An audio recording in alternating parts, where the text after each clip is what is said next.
সমস্ত বাংলাদেশ এখন প্রস্তুত, কাজ চলছে, সুষ্ঠু অবাধ নির্বাচন। কোনো রাজনৈতিক দলের যদি পছন্দ না হয় কিছু, আপনারা যদি জুলাই সনদের নামে এগুলো কিভাবে বাস্তবায়ন করবেন?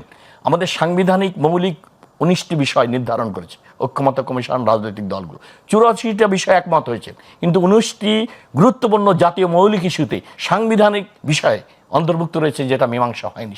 সেটা আপনি কিভাবে করবেন? কিন্তু একটা ফোরাম, পলিটিক্যাল পার্টি ফোরাম কি সেটা করতে পারবে পার্লামেন্ট ছাড়া? আগামী পার্লামেন্টে সেটা নির্ধারণ করবে, আলোচনা করে ঠিক করবে। এর বাইরে যদি আপনি মতামত দিতে যান, আপনাকে অবশ্যই সুপ্রিম কোর্টের, উচ্চ আদালতের মতামত নিতে হবে। আপনি কিভাবে এই জুলাই সনদের এই বাকি সাংবিধানিক বিষয়গুলো নিষ্পত্তি করবেন, আইনের উপর ভিত্তি দেবেন বা বাস্তবায়ন করবেন?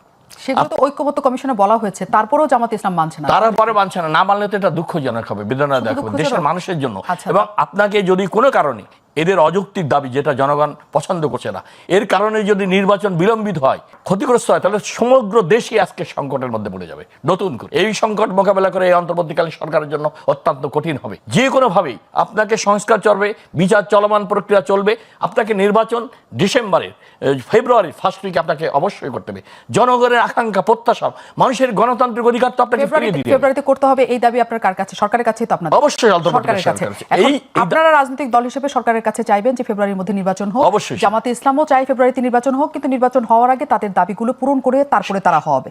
তাহলে এই যে যদি এখন সরকার বলে যে হ্যাঁ, আমি বিএনপি চাচ্ছে বা বিএনপি সহ 6টা দল বা 8টা দল চাচ্ছে পিআর পদ্ধতি ছাড়াই নির্বাচন হতে, আমি নির্বাচনটা দিলাম, তাহলে অন্য দলগুলি মেনে নেবে? আপনাকে শোনেন, একটা বিষয় তো সব রাজনৈতিক দল একমত হবে না। যেগুলোতে একমত হবে সেগুলো আপনারা নিয়ে জুলাই সনদে সিগনেচার করেন। বিএনপি তো আমাদের সালাউদ্দিন সাহেব বলেছেন, চমৎকারভাবে তুলে ধরেছেন, আমরা প্রস্তুত রয়েছি।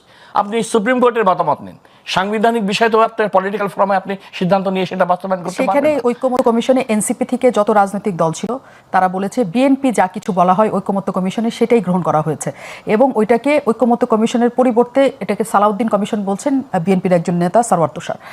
আমি আপনাকে প্রথম যে প্রশ্নটা করেছিলাম সেই প্রশ্নটা এই প্রশ্নটার সাথে সম্পূরক প্রশ্ন হচ্ছে, বিএনপি কি সরকারের আসলেও অনেক কাছাকাছি দল কিনা, বা বিএনপি বড় দল হিসেবে সরকারের বেশি কি বলবো এটাকে সহানুভূতি পাচ্ছে কিনা? না না, কখনোই না। বিএনপি প্রথম থেকে বলে আসছে সুষ্ঠু অবাধ নির্বাচনের জন্য। প্রথম থেকে আমাদের এই অন্তর্বর্তীকালীন সরকার আসার পর দেখেন 3 মাসের সময় বলছিলেন নির্বাচন করার জন্য আমাদের মহাসচিব মির্জা আলমগীর সাহেব।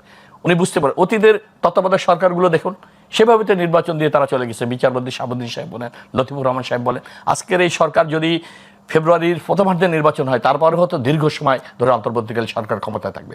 আমাদের দাবি তো এটাই ছিল, জনগণের আকাঙ্ক্ষা, প্রত্যাশা, মানুষের গণতান্ত্রিক অধিকার ফিরিয়ে দিতে হবে। ভোটের মাধ্যমে নির্বাচিত প্রতিনিধিদের হাতে ক্ষমতা হস্তান্তর করে এই সরকার বিদায় নেবে। এটা তো আমাদের প্রথম থেকে দাবি ছিল।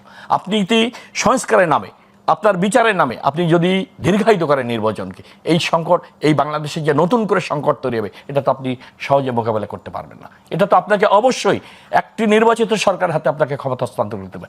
তার জন্য এই অন্তর্বর্তীকালীন সরকার যে পদক্ষেপ নিয়েছে, আমি মনে করি তারা অত্যন্ত পজিটিভলি তারা ধারণা করেছে যে আজকের এই সংকট মোকাবেলা করার জন্য সুষ্ঠু নির্বাচন ছাড়া কোনো সম্ভব তাদের পক্ষে হবে না। সেই জন্যই তারা কিন্তু উপলব্ধি থেকে আজকে ফেব্রুয়ারির দ্বিতীয় সপ্তাহে, প্রথম সপ্তাহের মধ্যে তারা জাতীয় ইলেকশন করার প্রস্তুতি নিচ্ছেন, সেভাবে নির্দেশনা দিচ্ছেন। কিন্তু কিছু কিছু রাজনৈতিক দল পিআর পদ্ধতির সাংবিধানিক বিষয় টেনে এনে জুলাই সনদটা আগে সম্পন্ন করতে পারে। দুইটা দিক রয়েছে এটার। একটা রয়েছে আপনার নির্বাহী আদেশের মাধ্যমে অথবা অর্ডিন্যান্সের মাধ্যমে, যেগুলো সাংবিধানিক বিষয় না সেগুলো আপনি সম্পন্ন করবেন, এটা কোনো প্রবলেম নেই। কিন্তু মৌলিক সংবিধানের উপর যে পরিবর্তনটা আনবেন আপনি, জাতীয় ইস্যুতে 19টি পয়েন্টে ঐক্যমত হয়নি এখন, নোট অফ ডিসেন্সেসে, সেইটা তো নির্ধারণ করবে পলিটিক্যাল পার্টিরা, করতে পারবে না। যে কেউ পরবর্তীতে সেই সনদ থেকে চ্যালেঞ্জ করতে পারে।